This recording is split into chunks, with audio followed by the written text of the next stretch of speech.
Hello everyone, I welcome you all to Answer Me TV. For those of you who haven't subscribed to my channel, please do so by smashing the subscribe button and turn on the notification bell so that you won't miss any of my updates. The true cost of Trabablas Interchange. What did Trabablas Interchange cost? How is it paid for? Here's what its designers say. The new Trabablas Interchange in Harare has become the latest frontline in the country's online battles.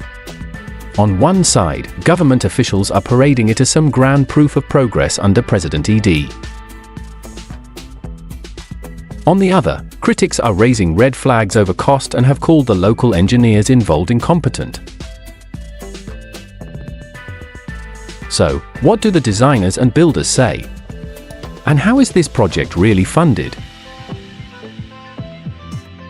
Here's a quick explainer. Who designed it? Two South Africa-based consultant engineering companies led the design: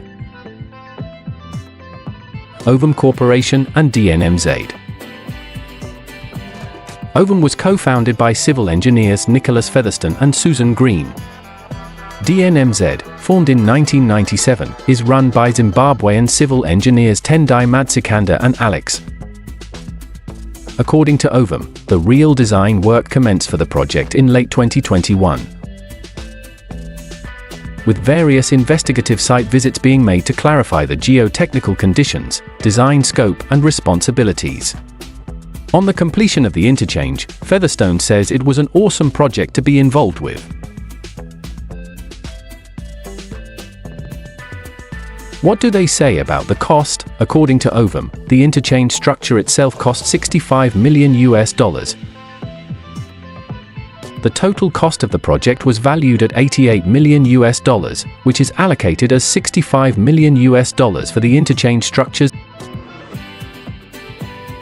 and $23 million for temporary detour works.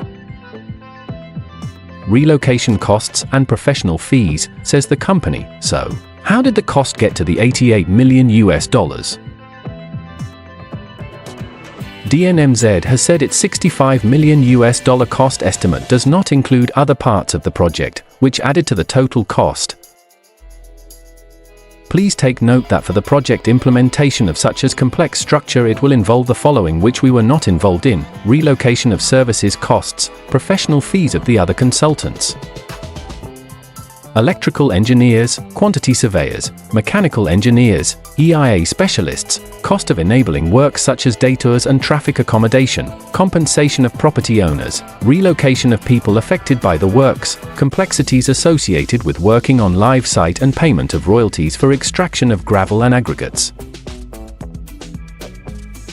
Who built it? The project was built by Tefoma, a joint venture between Tensor Systems, Fossil Contracting and Masimba Holdings. Construction was done by local engineers. How was it funded?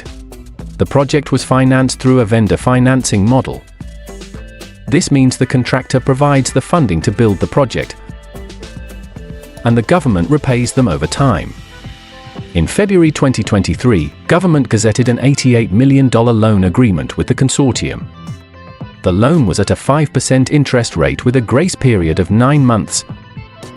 Part of the loan is being repaid using funds Zimbabwe received from the Treasury, allocated $144 million from this to roads, including the Masvingo Highway, local roads rehab, and the interchange.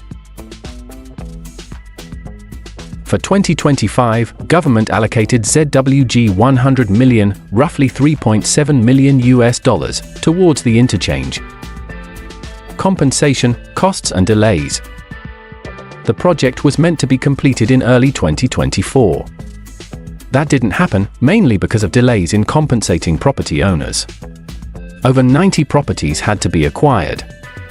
By late 2024, $38 million had been paid, covering around half of the claims. Disputes over property valuations led to court cases and construction slowdowns. The project director said, "We often had to work on just 100 meters of road when we were supposed to be doing 500, because compensation hadn't been settled." Compensation was also hit by allegations of inflated valuations and corrupt officials trying to game the system. In 2024, the Zimbabwe Anti-Corruption Commission arrested a deputy director in the Transport Ministry for allegedly facilitating a fraud of over $1 million.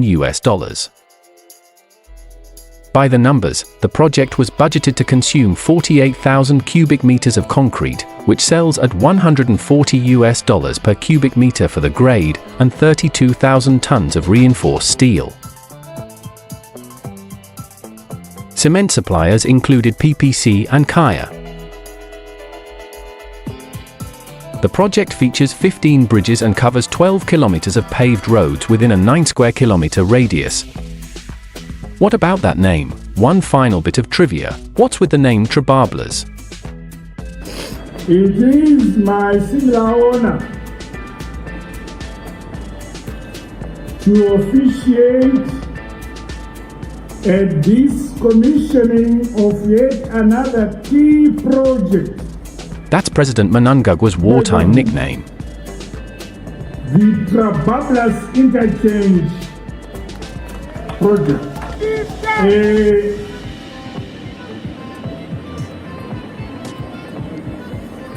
Trabablas. Amele kuti makapa style say. Full name yacho yangu ndinonzi Trabablas Bricadozo. Trabablas Bricadozo dzokera mabhunu. Ndo starango muhonde.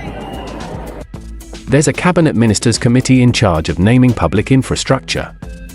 It's reported that one cabinet minister proposed a different name, Trabablas, in praise of the president. The rest of the committee quickly fell in line.